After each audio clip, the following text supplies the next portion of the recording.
Hello, everybody. Today we are going to be talking about a show that I just actually finished yesterday called The Terminal List. And I had seen trailers for it, and I knew I was probably going to like it just based on what they were showing from the trailer and the fact that they used a Ozzy Osbourne song in the in the trailer. And just to touch on that, the music in this show was absolutely phenomenal. They didn't really miss a beat as far as the music went in this show, and yeah, like every scene that used a song, the scene or this yeah, the music fit the scene perfectly, and even right down to the theme song of the show was just really well picked. Or even if I think who knows, the theme song might have been actually written just for this show. So if that's the case, that's really cool too. So this star this show is starring, and I guess I could probably unplug my phone now because it's at 30%, so that'll be enough to at least talk about this show. So yeah, this show is rated R, so or 18 plus, I guess. At least that's what it says on here. It is available on Prime Video. It's probably going to be a huge success, I would say. So it says former Navy SEAL.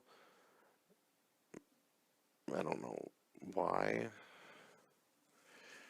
because I'm pretty sure he's still, unless it was his last tour of duty, in which case that would make sense.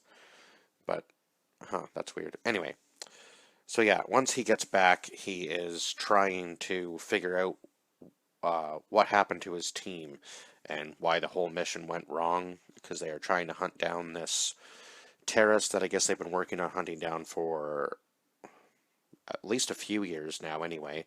And they finally got good intel, and I guess when they got there, the intel was wrong, and when he gets back home, he is told of the events and what happened and how he's remembering them differently, because I guess they were given a we find out later in the show what they were given was, I guess, supposed to enhance them, but it ended up actually just giving them all tumors and killing them in the end. So when he gets back home, he thinks he's being hunted, right? And they're trying to tell him that he's not.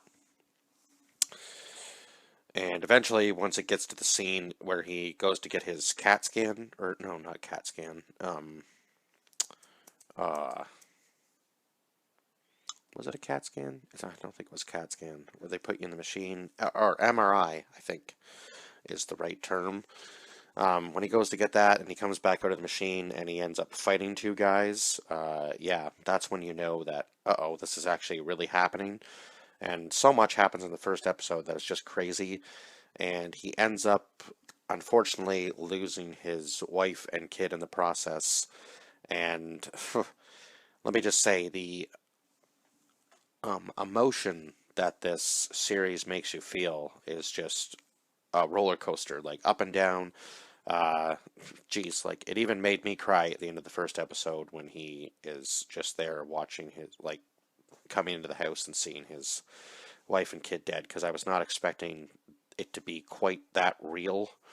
Um, Quite that real right off the hop, anyway. And then the last episode is kind of sad when he's having a flashback about talking to his daughter about him not coming home, and how her mom would have to be the one to take care of her, and how she'd still have everything um, she had before without him, uh, and he'd be watching her from somewhere else, watching over her from somewhere else. So yeah, just everything comes full circle in this show, and it's kind of one of those shows like you can really feel the character's pain through the show, so you almost feel like you're him. And I think that was it's kind of hard to do that, like immerse you in it so much that you're really feeling like you're connected to the character. They did a good job of that, and let me just tell you, he was double crossed by a lot of people, including his best friend, which we find out at the end, which I didn't see coming. I was kind of like, damn, like, that sucks that that's the final person that ends up being on his list. It's just like, oh no, how? Ah, man. Just the whatever they were putting into them, and I guess he was doing it for the money because he thought that they were all going to die overseas, obviously, and he said at least they're dying as soldiers, uh, and not just coming back and dying from the, I guess, inevitable cancer that they were going to get from what they were giving them, which kind of sucks, but yeah, I guess he did it for the money and for his friend, right? So this show was starring Chris Pratt as James Reese, Constant Wu as Katie Burnick, Taylor Kitsch as Ben Edwards, Riley Keough as Lauren Reese, who was his wife, Arlo Mertz, who was his daughter Lucy Reese, Janine Triplehorn, I believe, it was Secretary Hartley, who was probably, honestly, the worst out of all of them because she was the one that greenlit the project in order to give these soldiers, right down from the Pentagon, in order to give these soldiers what they needed to perform, I guess, really, was the whole point of it. But I guess that they were trying to make better soldiers, was really what they were wanting to do with this, whatever, compound B something, yeah. I can't remember that quite the name of it, but yeah, it was pretty crazy that that's what they were doing to them. But anyhow, back to the casting list. Then we had, I guess, kind of his best friend in his platoon. Was played by Jared Shaw, so Ernest Boozer Vickers, and yeah, he had to bury a lot of his friends, and he kind of realizes that when Boozer has apparently committed suicide, that he goes, there's something not right here. Like he didn't, there's no way he would have shot himself. J.D. Pardo played Tony Leon, which was a FBI agent, and I knew he was going to be super important in the show. And he ended up being one of the more important characters because he's the one who lets Reese go at the very end of the show. I think it was because Reese turned to him and said, "I'm already dead. Like, I've taken out all of my targets. I already have nothing left to live for. So shoot me if you want to, but it wouldn't even make a difference to me at this point." So he ends up letting him go. And then the Admiral was played by Nick Chinland, Admiral Gerald Piller. And Jared Piller was not a good man at all, obviously. He was the one who was trying to do the cover-up as to what was actually going on. And then we had Jai Courtney playing Stephen Horn, who was dealing in the same kind of compound, trying to make all this money off of it. And then we had Matthew Roach, who played Captain Howard, who I guess was just the paperwork guy. He didn't really know what he was covering up for Pillar, so that was just a mess. But I guess it was either between him dying and helping Reese to kill the Admiral, or his kid and wife dying, because that's what Reese told him. He was like, you're part of the reason my kid and wife are gone from me now, so I'm going to take yours in, I guess as payback, or, yeah, I guess as collateral, I suppose, was maybe the words he used in that scene, but, yeah, just kind of crazy that he would go to that length.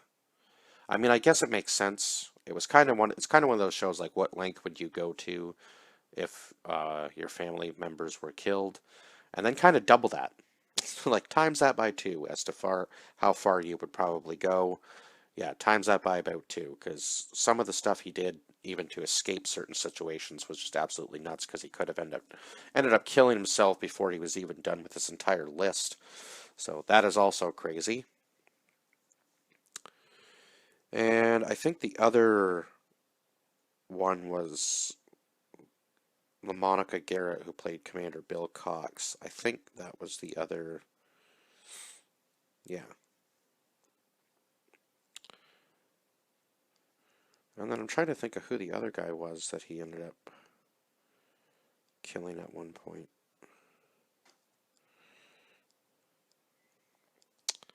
Oh, the one that he had in the house. Obviously, he found out who had killed his daughter, thanks to the help of one of his, I guess, family friends, who was played by Marco Rodriguez, who played Marco del Toro. And, oh yeah, I guess that must have been his wife up here.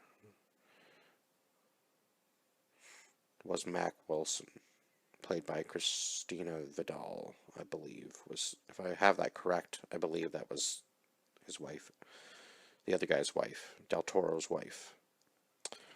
Yeah, I can't seem to find for the life of me the other guy that he killed in the house there when he goes down to, just before he goes down to Mexico, I think.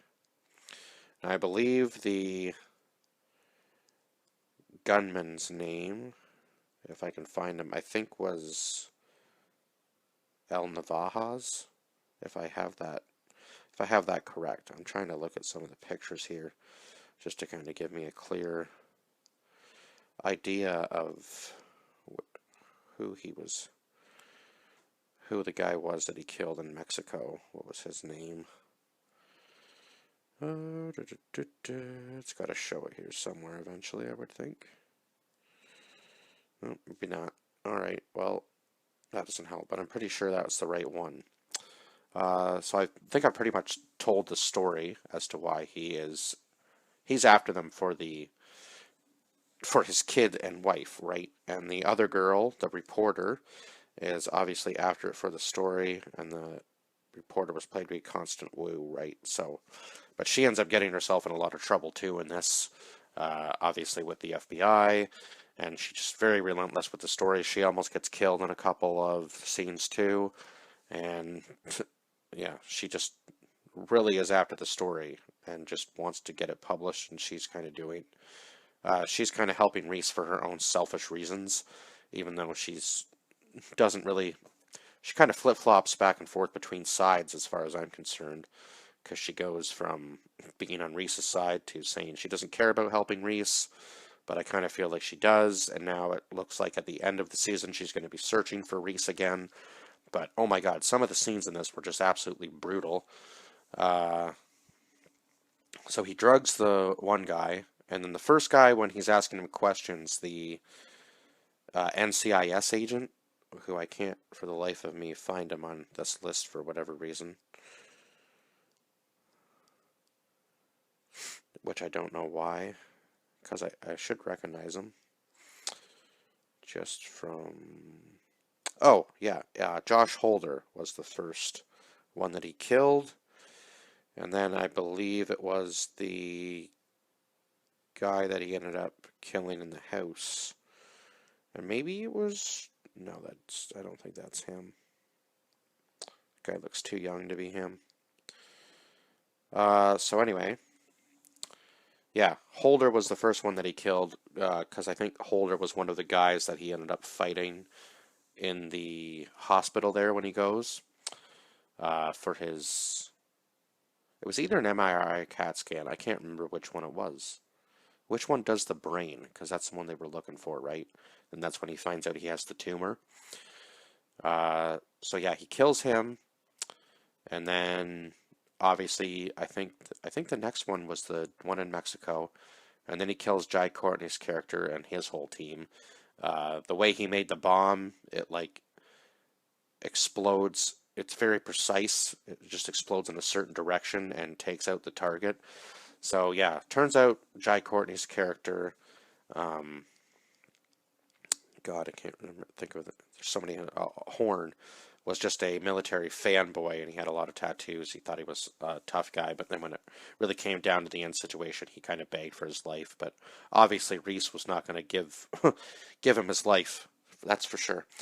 So that ended badly for him, and pretty much badly for anybody who was on his list. And then Hartley ended up taking her own life at the end, and I was kind of like, oh, damn, he didn't really get the, I guess, satisfaction of having his final kill. But then I guess it ended up being that his friend there was part of it too, right? And yeah, Edwards was part of it as well, and he ended up having to kill him, which would have sucked. But I guess Edwards did come clean about he was dealing in the dealing in what they were giving them, but when they came back home and Reese's wife and kid were taken, he didn't have any part in that and was beside him the entire time, taking out everybody on Reese's list, even if he was a little uncomfortable with it. But he ended up trying to, I think, entice Reese at the end of coming to Peru and so on and so forth. And yeah, I think he just didn't want him to do that last mission because I think he thought Reese was going to end up dying, but not the case at all. And the way he killed the Admiral was absolutely insane by strapping the claymores to the other guy and then remotely detonating them. And oh man, and then the guy in Mexico literally cuts his stomach open and pulls his intestine out with an axe and hangs it on a pole and then tells him to walk. So that was a crazy kill scene. And then obviously just taking out Jai Courtney's team with the bomb. And when he's being hunted in the forest by the FBI, he ends up blowing up the mountainside with C4 so that he can actually escape. just to escape to finish off his list. So there's a lot of crazy scenes in the show. Definitely action packed when the action scenes are happening, and the story just goes so well with it anyway. So even if the action scenes are few and far between, you're really engaged in the story as well as the action, and some of it is pretty brutal. So yeah, but obviously, honestly, a really, really good show, and I knew I was going to like it, and the music was great again. Uh, yeah, I think that's pretty much all I can touch on in the show. How long have I been talking? Oh, 16 minutes, so that's pretty good for a television show. Usually, depending on the show, I can usually talk a little bit longer, but I think I've pretty much covered everything that I can. So, yeah, I can't remember the name of the compound or whatever that they were giving them. It had, it was numbers and letters, so yeah, good luck trying to remember that for me. But anyway, I think I've pretty much covered. Oh yeah, in the last episode where he's storming the beach, um, and the his Edwards is in the tower and Reese is just on the and Reese is on the beach just killing everybody. So yeah, and also I noticed in the very last episode of if any of you guys are MMA fans that watch my channel, also Donald Cowboy Cerrone was in the very last episode. He was one of Hartley's security guards that ends up fighting Reese near the end, and I think he's the one. Yeah, he's the one that shot him in the stomach. So yeah, I guess that was yeah kind of cool to see him kind of transition now from MMA to acting, and I really do want to see the film that he's in with Gina Carano here, where they are. I think it's a western where they're like trying to kill one another or something. Yeah, I'm gonna have to look into that one a little bit more. But anyhow, this show has a very high rating, but I think it deserves that anyway. And I gave the show a 10 out of 10 because oh my god, I know this is only the first season, but yeah, so far this show was just I didn't see a single flaw in it. So yeah, I will say that it deserves a 10 out of 10 for sure. And I mean, I like both Chris Pratt and Taylor Kitsch, and they just had really good chemistry together. So I hope they continue this. I hope they continue the show. I'm kind of interested to see though where exactly they're going to go, because I don't think he has anybody left on his list. So I'm not really sure whether they're just going to try whether the season two is just going to be him being hunted or yeah, what story are they going to write for season two? I'm kind of interested because I guess this is based on a book. I think it says here. So let me just look again and see if that's what it actually says because. Yeah, I guess they were ambushed in the tunnels, right? Because it was rigged to blow, but then they ended up getting ambushed. So their intel was bad. But I think it says somewhere here that. Based on the best-selling books from... Oh, yeah, okay. Yep, all right.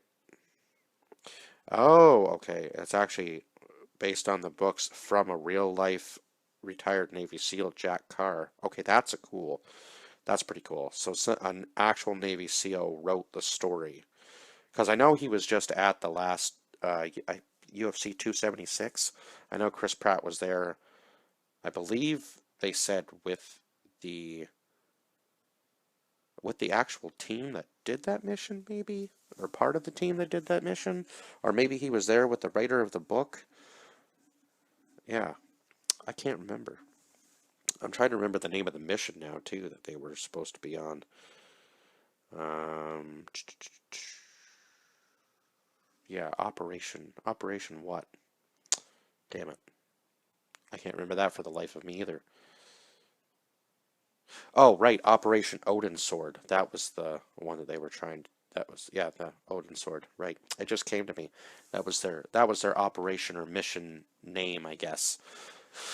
And then obviously everybody behind the lines knew what was going to happen, but they didn't want to tell them because I guess they wanted to see what this was going to do for the soldiers. But yeah, anyway, pretty crazy that it probably actually, the system is actually probably that corrupt, but wow, just nuts that you could just, do that to 12 people and really not care because it's a trial run on these soldiers, right? So you'd be saving lives, I guess, was what they tried to say that they were going to be doing with this compound, because I guess it was supposed to enhance them, but it was also supposed to get rid of like PTSD and so on and so forth, sort of thing too, right? Was the other thing that they were trying to cure.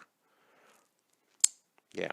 Now that I'm remembering them saying that, yeah, that was also part of the compound as well. But it ended up just causing more problems in the head than it did any good because the tumor was constantly growing in Reese's head and he was getting headaches and had to take pills just to stop the pain. And he was also having like hallucinations and flashbacks all the time, which made it difficult for him to obviously go through his list in the very beginning when he was kind of flip-flopping back and forth. But it was kind of cool him having the flashbacks because it was helping him put the pieces together as well at the same time. Because even though the flashbacks weren't necessarily what he wanted to happen, every time he had a flashback, it seemed that he was almost of a more sound mind as he was having the flashbacks, which is kind of weird to think about, or the hallucinations. Yeah, really weird. But anyway, that's it for this one, and I will see you guys in the next one. Bye bye for now.